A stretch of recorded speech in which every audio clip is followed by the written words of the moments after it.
இன்னைக்கு நம்ம பார்க்க போறது ஒரு சூப்பரான டேஸ்டான சங்கரா மீன் குழம்பு தான் வைக்க போறோம்.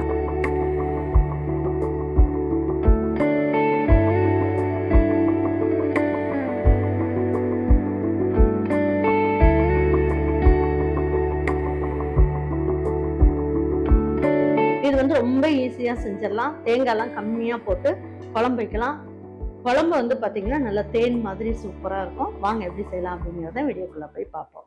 பாருங்க, இன்னைக்கு சங்கரா மீனோட உடம்பு பகுதியும் வால் பகுதி தலைப்பகுதியை போட்டு இன்னைக்கு வந்து சங்கரா மீன் குழம்பு வைக்க போறோம். இது ரொம்ப ஈஸியா செஞ்சிடலாம். பாருங்க, இப்போ வந்து இதுல நல்ல பெரிய வெங்காயமா ஒரே ஒரு வெங்காயம் கட் பண்ணி எடுத்து வச்சிருக்கேன். இந்த வெங்காயத்தை இதுல சேர்த்துடலாம். இதுலயே நான் என்ன பண்ணிருக்கேன், 3 தக்காளி கட் பண்ணி வச்சிருக்கேன். ஒரு தக்காளி அளவுக்கு இதுல சேர்த்துக்குவோம். மீதி 2 தக்காளியை வந்து நம்ம வதக்கறதுக்கு போட்டுக்கலாம். இந்த குழம்புக்கு நான் வந்து 3 ஸ்பூன் அளவுக்கு இல்லை 1 ஸ்பூன் வந்து அரைக்கிறதுல போட்டுக்கலாம். இதுல வந்து பாத்தீங்கன்னா ஒரு இனுக்கு அளவுக்கு கருவேப்பிலை இதையும் உருவி போட்டுடலாம். பாருங்க, துருவின தேங்காயில நல்ல ஒரு டேபிள் ஸ்பூன் அளவுக்கு பாருங்க, இந்த அளவுக்கு மட்டும் தேங்காய் சேர்த்துக்கணும். ரொம்ப தேங்காய் சேர்க்கணும்னு அவசியம் இல்லை. இப்போ இது எல்லாமே பல்சுல போட்டு கொஞ்சமா தண்ணி ஊற்றி நைஸா அரைச்சிடலாம். ஏன்னா வெங்காயம் தக்காளியில இருக்க தண்ணியிலேயே நல்லா நைஸா அரைஞ்சிரும். பாருங்க, இப்போ மீன் குழம்பு அப்படின்னாலே நல்லெண்ணெய் ஊற்றி குழம்பு வைங்க, நல்ல டேஸ்ட் இருக்கும். இந்த அளவுக்கு நல்லெண்ணெய் ஊற்றிக்கலாம். ஒரு அரை ஸ்பூன் அளவுக்கு கடுகு, வெந்தயம் வந்து ஒரு 2 பிஞ்ச் அளவுக்கு எடுத்துக்கலாம். ஜீரகம் 2 பிஞ்ச் அளவுக்கு எடுத்துக்கலாம். மிளகு வந்து ஒரு 20 மிளகு இதில் போட்டுக்கலாம்.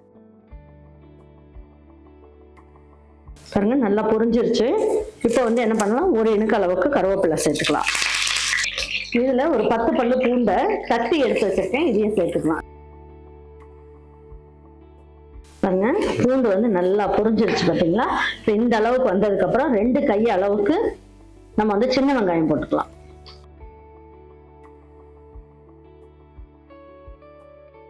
பாருங்க, இந்த குழம்புல கொஞ்சமா மஞ்சள் தூள் சேர்த்துடலாம்.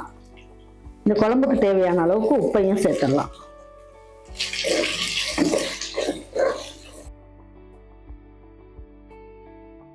இப்போ இந்த டைம்ல மீதி இருக்க தக்காளியை இதில் சேர்த்துடலாம். பாருங்க, தக்காளியில இருக்க மேல் தோல்லாம் நல்லா சுருங்கி வர அளவுக்கு நல்லா வதக்கிக்கலாம். அப்படி இல்லைன்னா இந்த மாதிரி ஒரு மூடியை வச்சு மூடிடுங்க. ஒரு 2 நிமிஷம் நல்லா சீக்கிரமா தக்காளி வதங்கிடும். ஓரளவுக்கு நல்லா வதங்கிடுச்சு. பாருங்க, 2 ஸ்பூன் அளவுக்கு குழம்பு மிளகாய் தூள் இதுல சேர்த்துக்கணும். வதக்கிட்டு இப்ப அரைச்ச மசாலாவையும் இதுலயே சேர்த்து ஒரு வதக்கிடலாம். நல்லா நைஸாவே அரைச்சிடணும்.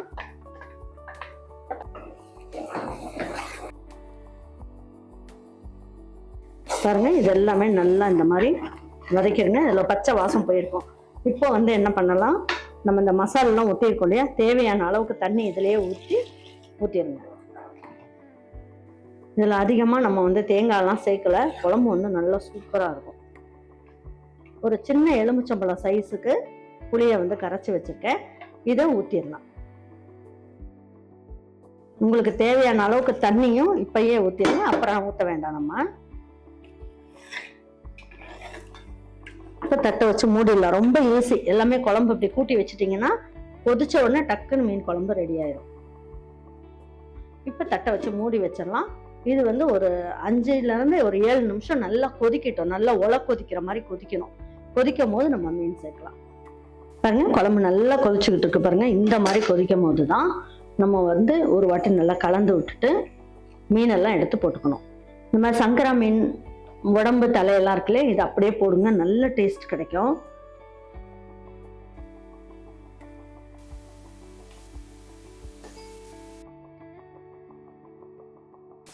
லேசா மட்டும் இந்த மாதிரி கலந்து விடுவோம். ரொம்பலாம் கலந்து விடக்கூடாது. கலந்து விட்டீங்கன்னா மீன் உடைஞ்சிரும். இது வந்து என்ன பண்ணும், ஹை ஃப்ளேம்லேயே ஒரு 5 நிமிஷம் இருக்கட்டும். நல்ல எண்ணெயெல்லாம் பிரிஞ்சு வரும். அதுக்கப்புறம் 2 நிமிஷம் ஸ்லோ ஃப்ளேமில் வச்சுட்டு எப்படி இருக்குன்னு பார்க்கலாம். பாருங்க, லேசாக இந்த மாதிரி மூடி வச்சுக்கலாம். ஒரு 5 நிமிஷம் அப்படியே கொதிக்கட்டும். கரண்டியை போட்டு அடிக்கடி கிளறாதீங்க. பாருங்க, சூப்பராக மீன் குழம்பு வந்து நல்லா ஜம்முன்னு சூப்பராக ரெடி ஆயிடுச்சு. பாருங்க,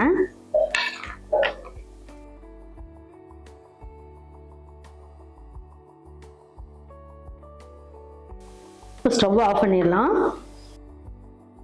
இதுக்கு நம்ம வந்து நிறைய மசாலாலாம் எதுவுமே சேர்க்கல.